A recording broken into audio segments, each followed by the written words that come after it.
Bonjour, Anin, hello and welcome. Previously I told an Anishinabek creation story and referred to it as the cradling of the heart. Stories often do that for us. They cradle us, they nurture us. And I hope you had a chance to see that video, that story. If not, that's okay, but I'll be walking you through the story anyway today. But if you do get a chance, it would be a good idea to have a look at the Anishinabek Creation Story, or at least one of them. So today then I want to unfold the medicine bag of story to illustrate the various layers of information that are contained within a story. And these stories then help us to negotiate our way in the world. And that's a very important thing. So stories play very, very important roles for people, for Native people. And oftentimes too, those stories underscore the myriad of connections that we have to the environment. And I want to be able to point that out today. So these stories then contain what we hold closest to our hearts. They contain the values of the people. And so I want to illustrate that more. So today it's going to be like cutting an onion. When you look at an onion, you see this series of rings.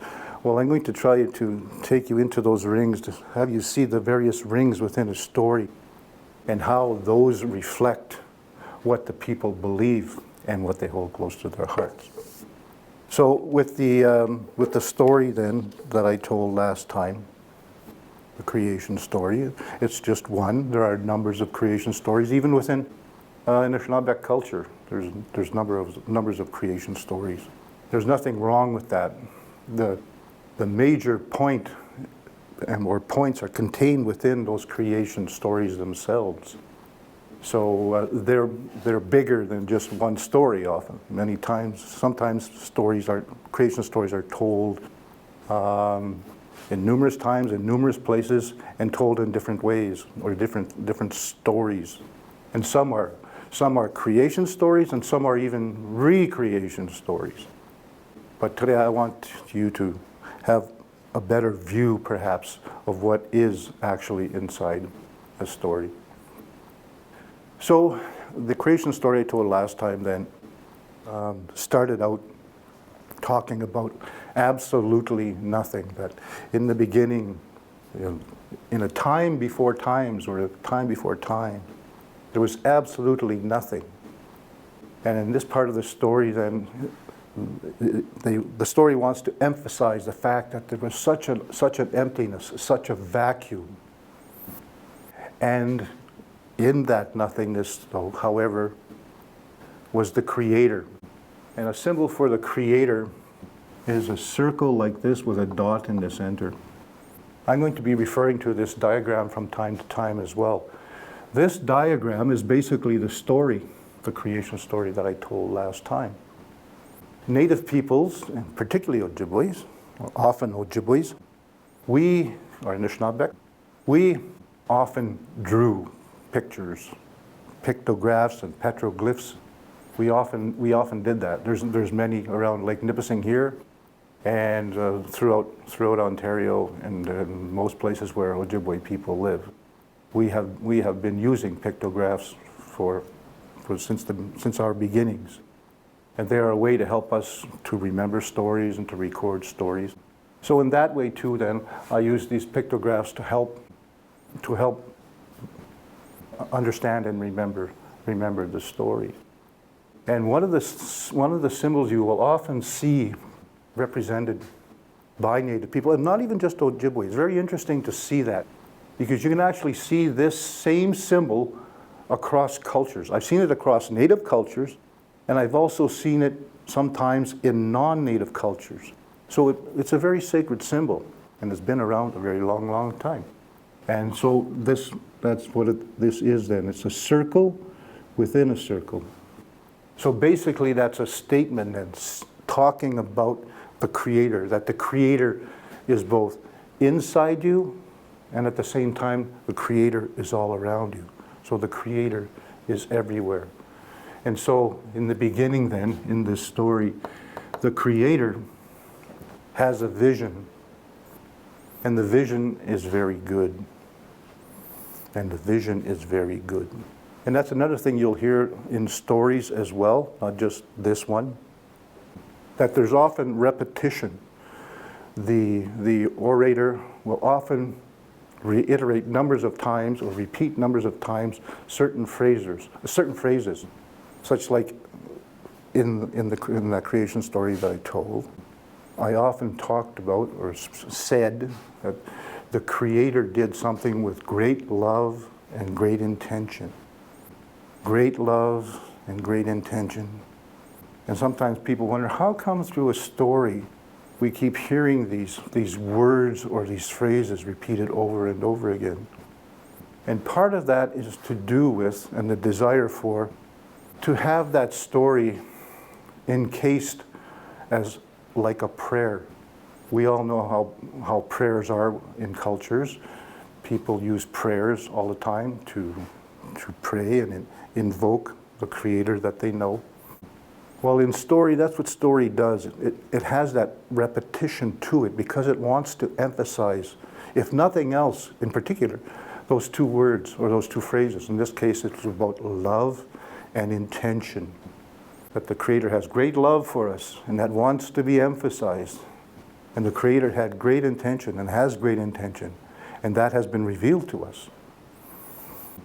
So in that manner then, you will hear that repetition throughout story because of that. It is literally a prayer.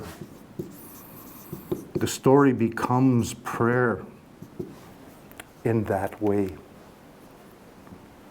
So the Creator had a vision, and the vision was very good. And even by saying that it was very good, it gives us hope. It gives us hope, and it gives us excitement too when we hear those words, that the Creator had great hope, had great love and great intention, and was coming about through vision. The Creator had a vision, and the vision was very good. Now, again, when we talk about vision,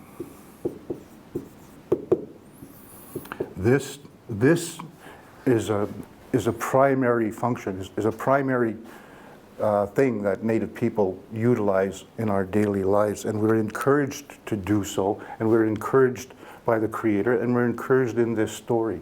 Because the Creator had a vision, it says in this story, had a vision, and the vision was very good. Throughout Native people's lives, we are encouraged to have visions, to seek visions, to be able to see more, to try to see as best we can. And some of those ways then to have vision is to go about in a manner such that we use things like powwows. And here I want to explain a little bit about powwows. A powwow is a ceremony. It's a spiritual, social gathering. Native peoples go. It's across practically all Native nations in the Americas, certainly in North America. Powwows are. So that's a ceremony. And that's another thing that comes out in all of this, is that in creation stories, there is often details about various ceremonies. And so powwows are one form of that, are a ceremony. Powwows are ceremonies. But when we look at that word and look at the root of it, it actually comes from powa. And powa literally means that. It means to see, to try and see further, to try and have thoughts and actions that will help you to help yourself and also to help other people. So that's in part why Native people go to powwows, to have that sight, to try to see better, to try to see the world better, to try to be more helpful to everyone and to our own selves and to our own families. So that is encased right in the story then, right at the beginning when the Creator talks about having a vision, and it was very good.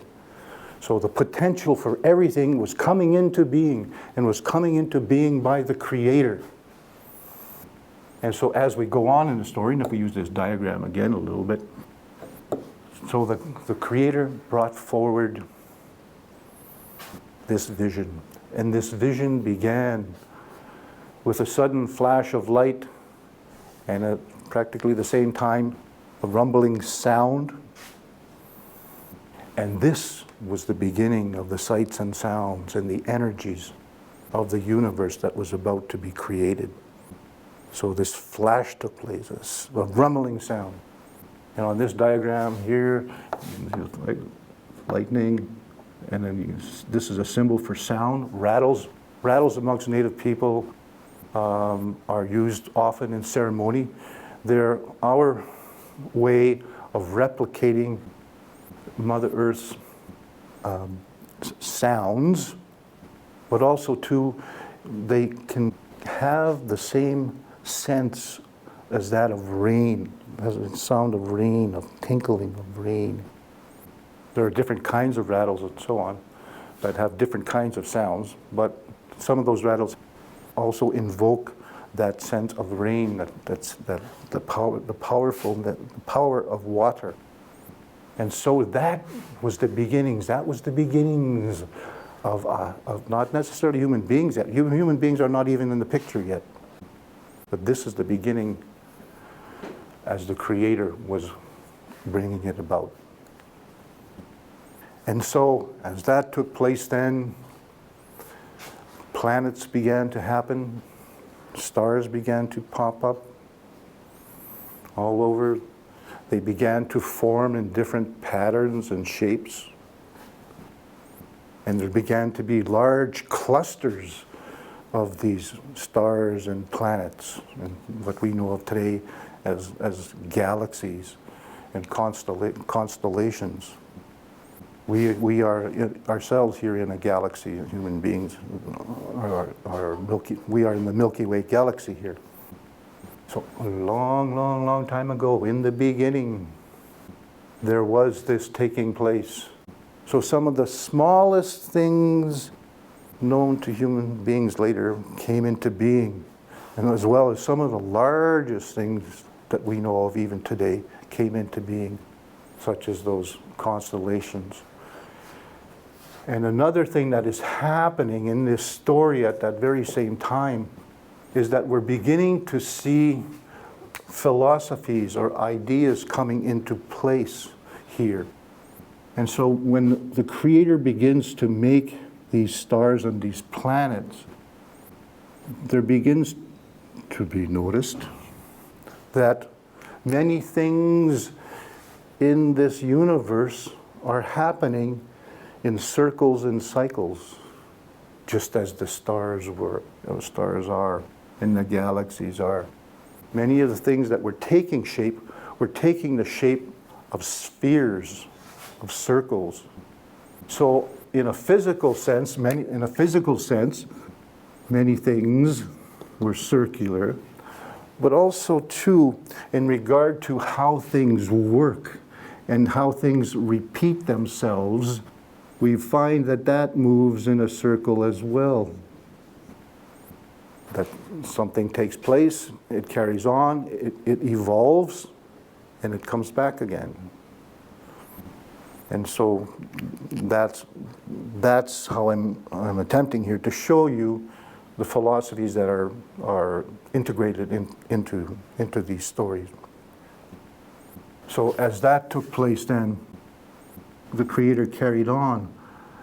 And now at this time, the Creator created what is referred to as grandfather moon, grandfather sun, and grandmother moon. And with those two, a third entity came about. This third entity would be known amongst us as Waba Nokway.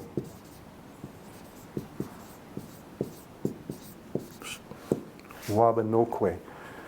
This was a tiny star. So interesting things are evolving here, are happening here. There begins to be this duality. But at the same time, too, there begins the ushering in of these concepts of grandparents, which are connected to people's connections to each other. We have brothers, sisters, mothers, fathers, grandmothers, great-grandmothers, great-grandfathers, and so on. That connection of relatives is beginning to take place here. And so you have grandfather sun, grandmother moon, and Waba Nokway. And when we look at grandfather sun has its own energy. Grandfather sun has its own energy. It's a very powerful energy, and it's a very much needed energy, of course. But at the same time, too, we have grandmother moon. On the other hand, it's almost like having two hands of carrying this duality. And that's a lot of what's happening in this whole thing, is the coming out of these philosophies, these ideas. So with this idea, there begins to be a strong notion of duality. That in the universe there will be many things that are completely opposite, or seem to be completely opposite, but they are nonetheless complementary. They complement each other. And by having them in balance, and by them doing what they do in balance, the world continues, the world flourishes, the world is nurtured in that kind of way. So we are being nurtured by grandfather sun and grandmother moon, by their differences. Grandmother moon has a totally different energy. It's a different energy. We have a daytime energy, there's a nighttime energy. That nighttime energy is just as important as the daytime energy. We need both. We need both day and night to survive as human beings. So that then is one of the teachings about this grandmother-grandfather connection here. But at the same time, too, the Creator installed another entity, which was Waba Nokway. Waba Nokway refers to a tiny star, a very small star in the sky. And you usually see it, you see it before the sun comes up. You will see it when you look to the east, you will see it. And that star, that entity, that body was created by the Creator to emphasize hope. A hope for mankind, who again are not existent in this whole scheme yet at all. However, things are continuing to evolve and fall into place in various ways that would be eventually beneficial for human beings. But at this time, that Waba Nokway star was created, and the emphasis there was on hope, because that star comes up before the sun does. So when you look in that direction, you will see that star. And when you see that star, it gives us hope then and excitement that very soon the sun will be coming up to warm us and to give us light and energy. So as small as it is, it's a very important little star.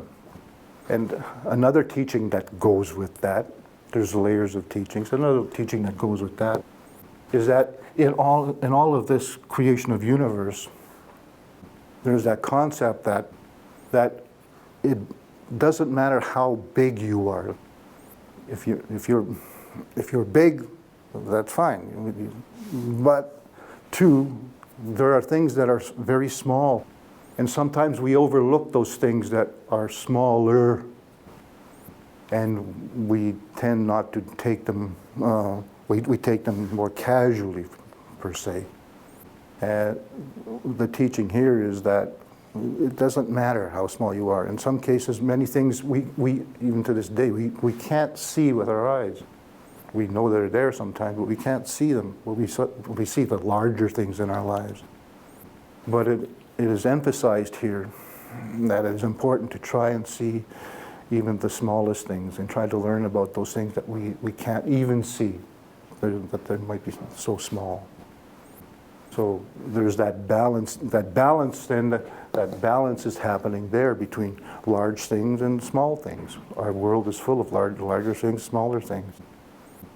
And so as we continue on with this story then, the next thing that begins to happen, as I told last time, was that the earth began taking shape. And the earth took shape through a variety of processes and through a variety of elements, including the winds. The 4 winds were developed. And from the winds, there was the minerals of the earth, the various kinds of minerals. We have so many different kinds of minerals that we use, that we are on. We are planted on these minerals. These minerals are in our bodies. That was a part of it. But also too then came water, life-giving water. Water amongst the Anishinabek people is often carried by the women. Because water is such a nurturing substance that we could not survive without water. We would be hopeless and helpless, and we would cease to exist without water. And the women are that way themselves. They embody water by their very nature.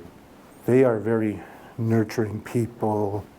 They are the ones who have the children and who look after the families and so on. They play a very large role, a huge role in society, of course. Without women, we would be nothing. But in that connection, one of the connections there that wants to be spoken of strongly is the connection of water and women. You'll often find amongst Anishinabek people that the women then are often going on water walks, or they're the ones that they're concerned about wells and so on. And so that's an important role. It's not to say that men don't have a acknowledgement of water, they do, but amongst us, the water role is often undertaken by women. So all of these things began happening, and another element took place too then. This other element was the energy, the force, the various forces.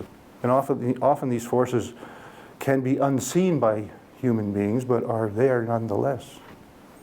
But as the earth was being created, energy happened. Energy took place. And an example of that is this branch that I have here. This branch was hit, this whole tree was hit by a bolt of lightning. And it just completely changed the molecular structure of this branch and indeed of this tree. I remember the time when I got this branch. It was a number of years ago at a Native Children's summer camp, and there was many elders there helping with the teaching of the children and so on. And I remember one day it was raining outside, and all the children were inside in the main lodge. Thankfully, they were out of the rain. They were staying dry, and as we were sitting in the main lodge, there was a bolt of lightning that came out of the sky and hit a huge pine tree some distance away from the main lodge. And the lightning bolt hit the tree, and it went down the tree and hit the ground and skittered across the lawn and hit our building right at the corner of the building where we were all staying. It was quite the experience. Some of those experiences happen so quickly too. Sometimes you often wonder, did that really happen? It just happened so quickly. But I still remember it well. It's an example of the power that there is out there in the universe and around us on a daily basis. So as the Creator went on then, creating this earth, and notice again, there's no talk at all of people in this. Right? As the story goes on, there begins, you're starting to see this already, there begins to be another philosophy happening, or more instruction taking place. And this time, what you're going to be noticing is that there seems to be, in this creation story, a concern for and an understanding for things that are in groups of four. So this might be loosely described as a philosophy or a big idea about those things in four, those categorizations of things in four. And so as it happens then, and in the story the creation goes about, the Creator goes about the world and begins, particularly the earth, and begins to put down the grasses of the earth, the various kinds of grasses, and those kinds of related plants. Now, sweetgrass, that's one of the important grasses that we use in smudging ourselves. Well, its origins come from those beginnings, which is another reason why sweetgrass is sacred to us. It's a foundation plant. It's a plant that's coming in the beginnings. And so to this day then we carry sweetgrass, we use sweetgrass quite a lot. And as time went on, the Creator moved about and created the various kinds of plants that we have, all the beautiful kinds of flowers and shrubs. Many of these things, many are nutritional to us. They're also medicinal for us. And that's another thing that the Creator wanted us to do, is to learn about all these interconnections that we have, and to learn about those plants, to learn about the medicine plants, and too, of course, those plants that are nutritional for our bodies. But it is the quest, it is the desired quest of each Native family to learn about the medicines for him or herself, and for the family's sake, and for the community's sake. And we even have groups of people. We have clan systems, and in those clan systems there are a number of clans that are connected to the plant world and trying to understand more and more and develop more and more of our native science with respect to plants and how to use them. So these flowers and shrubs were being produced, being put down by the Creator, but the Creator wasn't finished there. With great love and great intention, the Creator carried on and began to create all of those bushes that we have. There were even intermittent stages where we had high bush cranberries, which is a berry, and it's also a bush. And then you have the bushes themselves, the various kinds of bushes like chokecherry and so on. All of these kinds of bushes, and you often see those near ponds and lakes, those kinds of plants, and they're very important to us. It is often said that where the water touches the earth, wherever you have water touching the earth, that's two very powerful things, and their confluence, their conjunction, is where we find the majority of our medicines. Our medicine plants are often found around ponds and rivers and lakes too. Particularly ponds, which is another reason why Native people have a strong caring for areas that perhaps others don't think about too much, like areas that are often referred to, the Ojibwe word is muskeg. muskeg areas are seen as important areas by Native people, because that indeed is where we find a lot of root medicines, and medicines being nourished directly, strongly by the water and the earth in that conjunction. So it is a place then of high regard, this place where the water, that's what the elders often say, where the water touches the earth is sacred, very sacred place, because of what I just told you about. So in addition to those then, the Creator went about with great love and great intention and created the forests that we have, the wide variety of trees that help to look after us, to shelter the animals, all important things. So, you're seeing then, so you've seen a grouping of 4, you're seeing another grouping of 4, that will continue on. And so that is a big idea.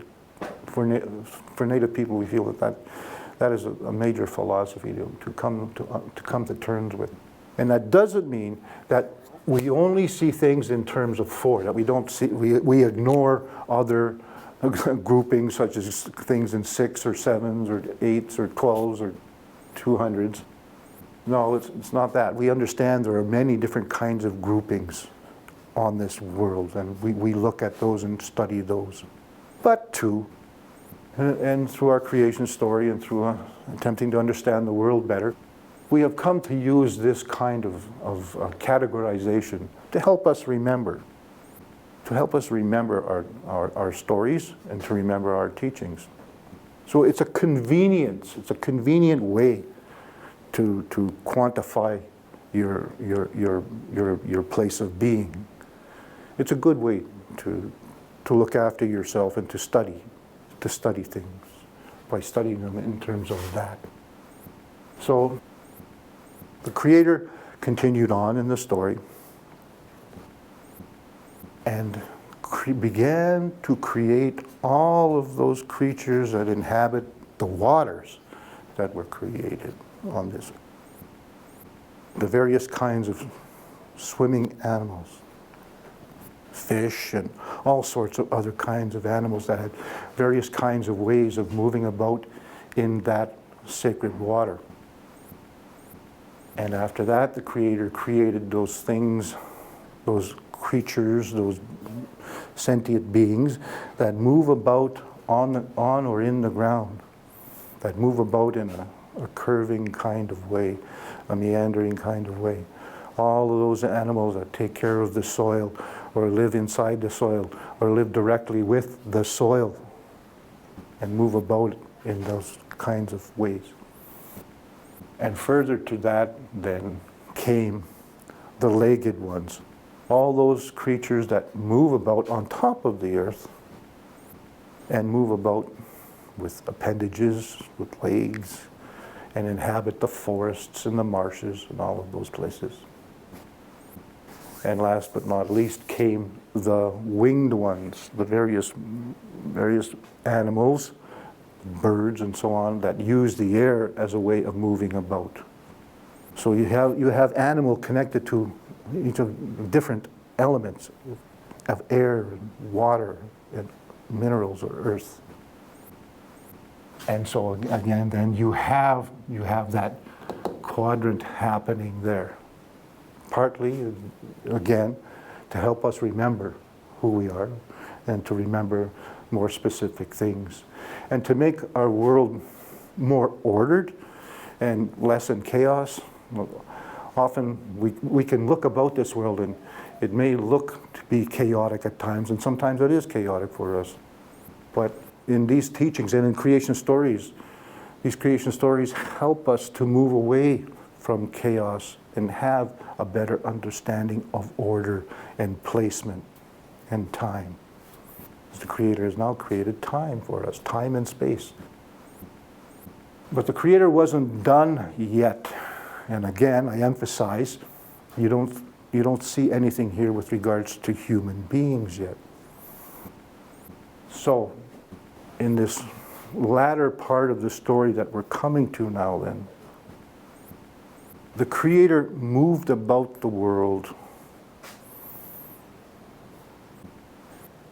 and came to a special spot on our earth where you have the element of water, but that element of water is churning. There's a lot of energy there. There's a lot of movement there. There's a lot of churning.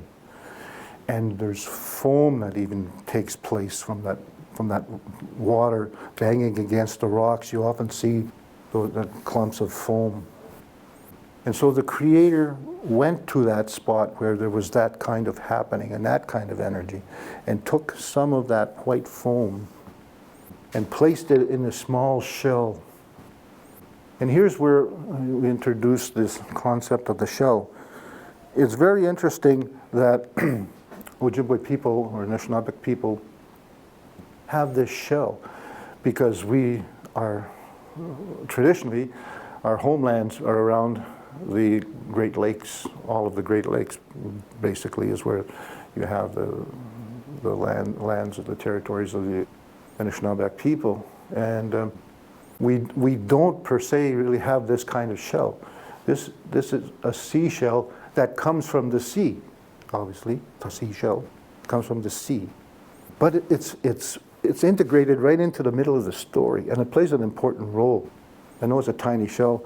I have a larger one here, maybe you can see better.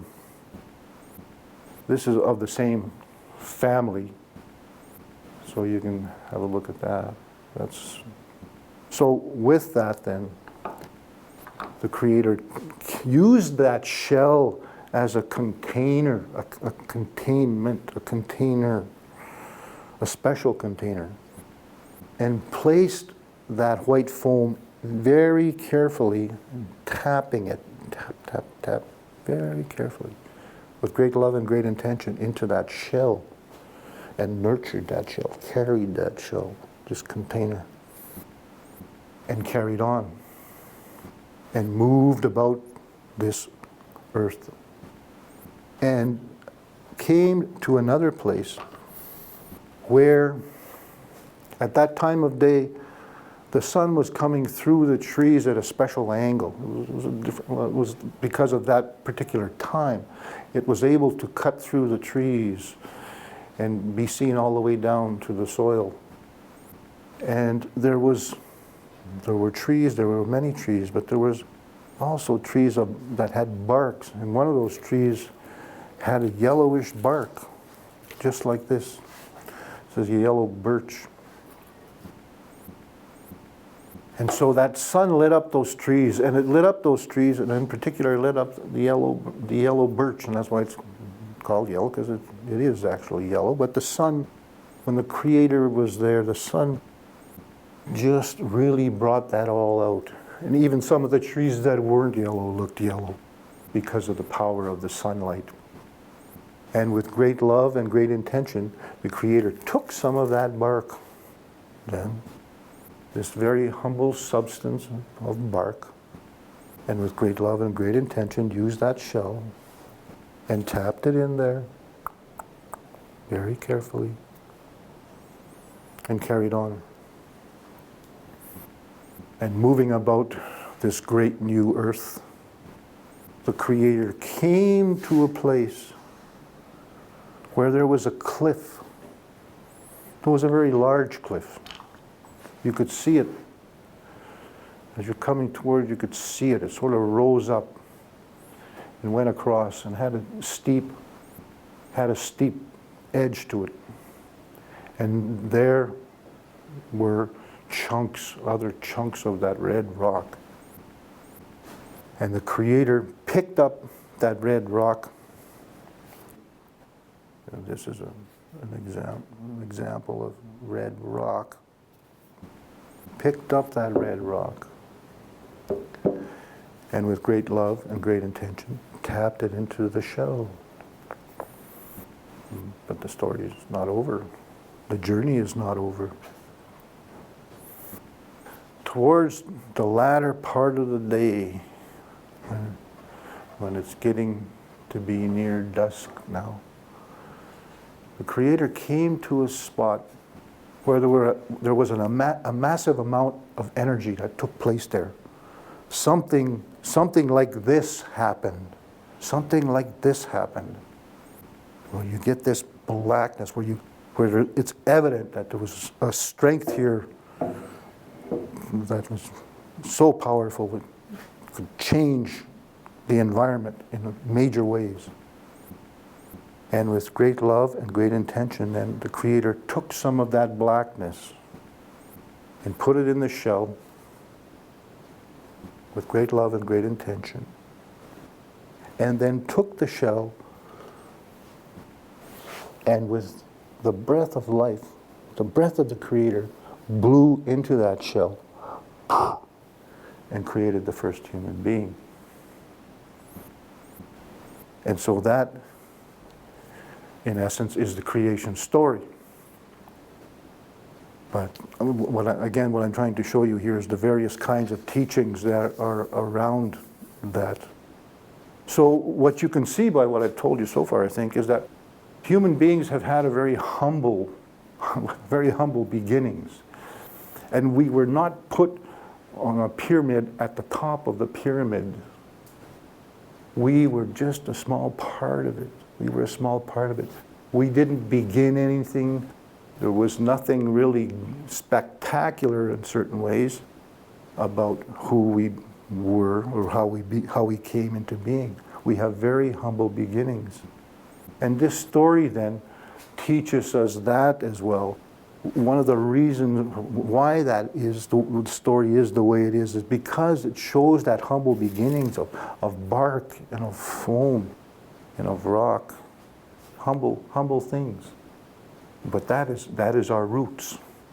So another key element to this story then wants to speak to humility. That we want to be humble beings because that's the nature of our existence. I would like to explain a little bit more about the connection from story to ceremony. And we find that with the creation stories. That's why creation stories are sacred stories. And that's why I told you that one. So I could still be using creation stories, but other stories too. Many other stories that we have. We have varieties of types and styles of story. One of the things that comes out a lot in story is that we're given instructions on how we can remember things. How to remember things. We are given actual instructions.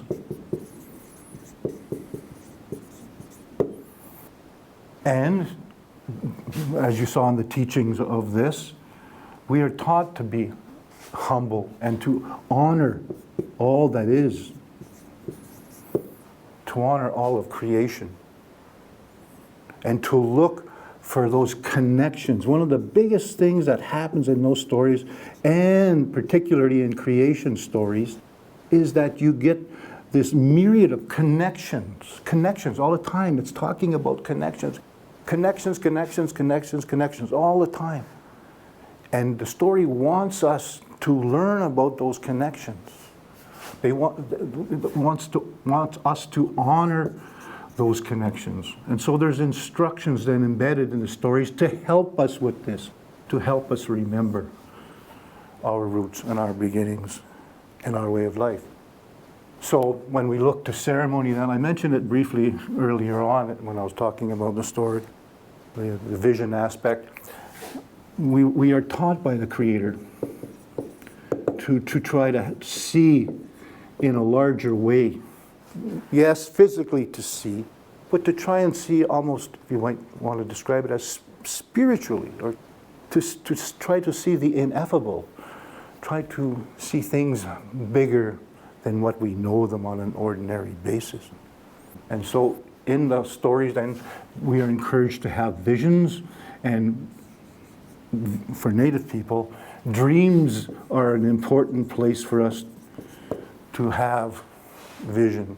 We are encouraged to explore the dream world that we have, so that we can, if nothing else, so we could better understand ourselves and how our day has went, or how our year has went, or what we are thinking about now, or what our plans are for the future. All those things come out in dream world, and it's mixed with other pieces of information that come to us from all directions. So Native people have, still to this day, have a strong regard for dreams. We will even ask each other, well, what did you dream? What did you dream last night? We try to share our dreams around a table. Sometimes too, if like amongst some native nations, people, particularly in wintertime, and amongst groups like the Six Nations people, they will have basically a council of dreams, where they will talk about the dreams. And if they notice a pattern happening in the dreams of the people, if they notice that 8 out of 20 people are having the same or similar dreams, they consider that as big medicine, and may even use that as a direction to go in. That's the importance of dreams. But that's how simple the ceremony can be to, or an element such as visioning. So one of the ways we do that is with dreams. Another is at ceremony. Many Native nations have a ceremony called a vision quest. Vision quests, where young people, particularly in puberty around that time, will go and will fast. That's another thing. That in itself is a ceremony by itself. Fasting to see the world in a different way. Vision questing, then, like I was saying, often happens around the time of puberty, but you can go on a vision quest anytime you feel like it, really, if you feel you need that kind of thing. I mentioned to you earlier too about powwows. That's another ceremony. And a lot of the things that go on in a powwow are related to what happened in the creation story, because it is in the creation story then that we learn about the coming of circles and cycles, circles and cycles of being. And so when you go to a powwow, and that's exactly what you experience. You experience that understanding. That's why a powwow is done in a circle. That's why the drums are often in circles. Like that whole experience is embedded with the shapes and the ideas that are coming from that, and coming from story. That's how we are taught to do things. So here then, what we're doing with these various ceremonies, we are remembering where we came from. We are remembering those stories and what we've been instructed to do. And so what we want to do then is we want to honor them. We want to give thanks for what we have been given. And so that shows up in powwow all the time. And at the same time then too, we are constantly working on this idea of connections. How am I connected to this and connected to that, and so on? You know, there's a very famous phrase that happens in almost every ceremony that I know towards the end of the ceremony. It is said, all my relations. This is said at various, I'll give you another example of a ceremony in the sweat lodge. The sweat lodge is a domed hut, usually covered with hides or very cloths, and inside are hot rocks called the grandfathers. That's harking back again to what I told you about the grandfather, sun, and grandmother moon. There's that relationship wanting to be acknowledged. Relationship there. Grandfather. So in the sweat lodge, we speak about the grandfathers, those rocks that give their lives for that sweat, those grandfathers, the grandfather rocks. So sweat lodge then emulates all of those things. Powwows emulate all of those things. The sweat lodge itself is circular. So many things in our lives are circular. Our lodges are often circular. The teepee itself, when you look at a teepee, is circular. You can look at other nations of other Native nations' houses, and they're often round. Even in the southwestern United States, where they use pine poles to make their lodge, the lodge ends up being hexagonal, but still in that round aspect, and still using a lot of aspects of circles and cycles. And at the same time, throughout these ceremonies, then we see the other aspect of balancing of opposites, where we see two different things happening, but they balance each other out. And men and women are a good example. Men have their own way, women have their own way. But the power that comes about because we live and we attempt to live in balance, that's where the real strength is. And so there's nothing wrong with being different or even opposite, as long as it's complementary. And that's sort of the beginning then of understanding about shamanic practices or medicine people, their practices. One of the first things that a medicine person who's working on you wants to find out about you, is where are you out of balance? What is throwing you off? What is causing that great rift in your life? And sometimes it could be as simple as not having enough rest, working too much during the day, and working on practically into the night, not giving yourself that balance. So these ceremonies too then often speak to the aspect of balance throughout your life. It is our challenge as human beings to really try to learn from these kinds of things and to bear witness to what has been given to us. And so every day then we want to give thanks for all that is around us. And again, in ceremonies, that's why you hear that phrase, all my relations. It's really trying to emphasize the fact that we are related to every single thing, not necessarily just each other or just human beings, that we're a separate entity from everything else. We're not.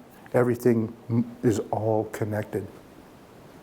And the other aspect too that's strongly emphasized in creation stories and other stories is that everything is alive, that everything has a life energy.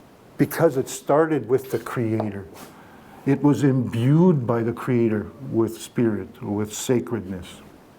And so it is for us human beings then to try to deal with that aspect. The fact that we are physical beings in one way, but also too that we're more than that. We're more than just physical. That if you want to use the term, we're spiritual, or if you want to use another term, we're sacred. We are sacred. Each one of us is a sacred being. Each one of us is deserving of respect. And we are sacred by the very nature of the way that we were created in the creation story. And I'll just before ending here, I want to talk about another. I was talking about ceremonies earlier on. You know, ceremonies don't have to be great, big, elaborate things. And probably one of the oldest and simplest ceremonies that emphasizes a lot of this connection, and this connection to this creation story, is a simple ceremony that takes place when the sun is coming up in the east. So you have the sun, and this is a bowl here. Okay, so this simple, humble ceremony has to do with Waba Nokway, what we learn from the creation story. That gets transferred over here. So here we have a ceremony now. And it's a simple one, and it's an old one, but it's a good one.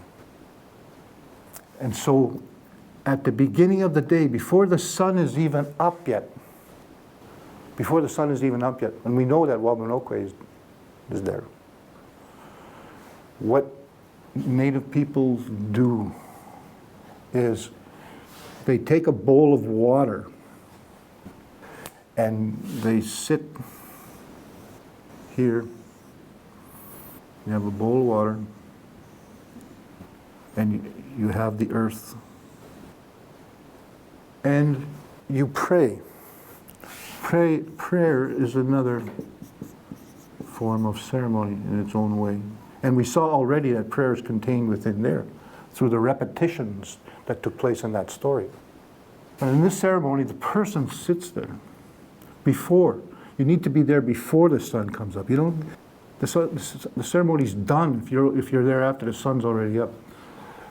The person goes there before and sits there and thinks about their lives and their wants and their needs and their wishes and their hopes and their carings. They will sit there. Sometimes the modern word for that can be meditation.